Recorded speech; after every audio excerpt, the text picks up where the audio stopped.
You know, Valerie, given his lack of experience in these areas, energy in Ukraine and energy in China, you can understand where people would think, gee, they were doing business with Hunter because they wanted to have some influence on Joe. Would it have been better for him just not to get involved in those deals? Hindsight is everything. Look, from 2000, what election was 2020, maybe 2018, these same charges, same accusations, same innuendos. Nothing has come of it. The former president won't let anything go about Hunter, and he stands by. I mean, there's nothing.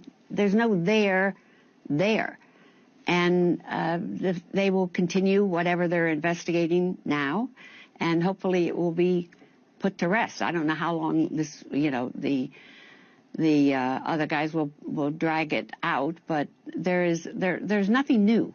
It's been there for how many years? I didn't do my math. We're in 2020, like 4 or 5 years. They've been saying the same thing. So Hunter, I am very proud of him, and so you think he got those? You think he got those jobs on his own in Ukraine and China, and it had nothing to do with who his dad was? I know that Hunter is a very bright young man. I know that he's a Yale Law School graduate. He was on several of the world. Wait, I might get this wrong. The board for World Hunger or something close like that. And that he's been and he ran business, was involved in many businesses. So yeah, I mean, Hunter is a Biden. He can't run. That's his name. And he's a smart and capable and honorable and good young man.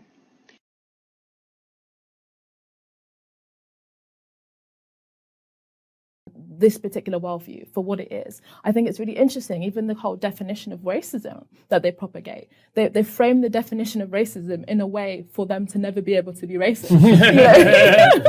It's like, and even what we were talking about earlier about history, that if you are solely defined by your history, then how can you ever be responsible for your own actions? And so the way that they frame the situation is they can never do wrong. They can never say anything wrong or be responsible. And that gives them a green light to be able to do anything they want without any consequences. And that's not compassionate. That's not creating a better world. To create a better world, we have to go far beyond that. We have to reach across tribal lines and try and genuinely understand each other and create. I'm hearing we have to wear masks again. Like, what the f***?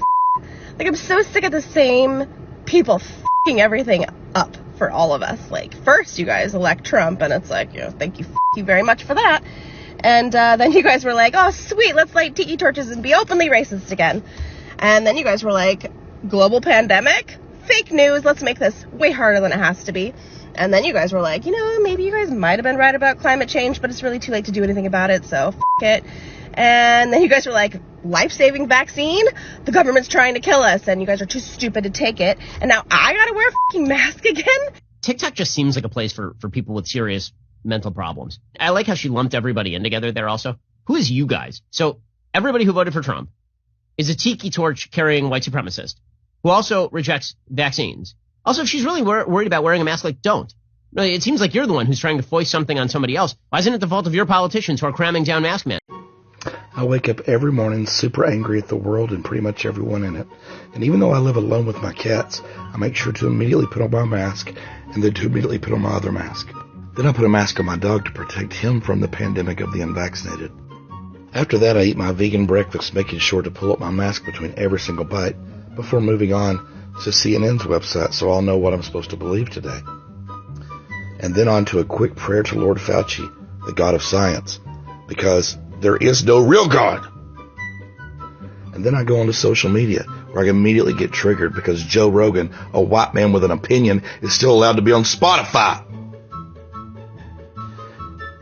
And then it's out the door where I see my next door neighbor, a white man married to a white woman, hanging an American flag in his yard. So obviously I called the police, and hopefully he'll go to jail this time. The government pays me to not work, so it's off to a defund the police rally in my SUV because, save the environment. Actually said it. Here's what I mean. Here's the staff cleanup operation. RNC Research put this out. Here's Joe Biden talking. Every time this man talks, he screws something up. Barack Obama was right when he said, don't underestimate Joe's ability to F things up. Here's the side-by-side, Biden talking and his staff being forced to clean up this guy's mess. Check this out. For God's sake, this man cannot remain powerful. The White House trying to make clear in the aftermath, or making very clear in the aftermath, he was not, in fact, calling for regime change. And you're going to see when you're there, and some of you have been there, you're going to see women, young people stand in the middle in front of a damn tank. White House officials are telling us that President Biden does not intend to send U.S. troops into Ukraine. If chemical weapons were used in Ukraine, would that trigger a military response from NATO? It would trigger a response in kind. The United States has no intention of using chemical weapons, period, under any circumstance. Here's the problem, folks. Either this stuff is in the prompter, the staff is writing it for him, and then Biden's staff later on is sabotaging him, which I doubt, or Biden speaks off the cuff, doesn't know what he's doing, doesn't understand the ramifications of what he's doing, and by speaking off the cuff, he's creating a real national security crisis for the United States. Candidly, folks, I don't know what's worse.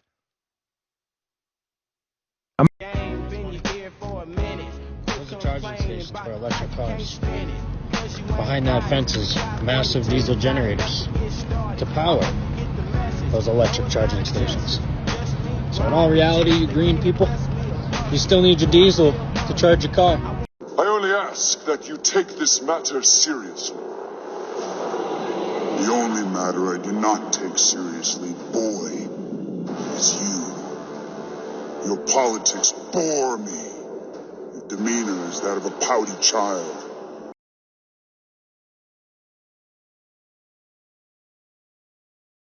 Terrified! Listen to me, Republicans, listen! You are the people in history they warned us about! They warned us about people like you! Pay attention! We're losing our democracy! We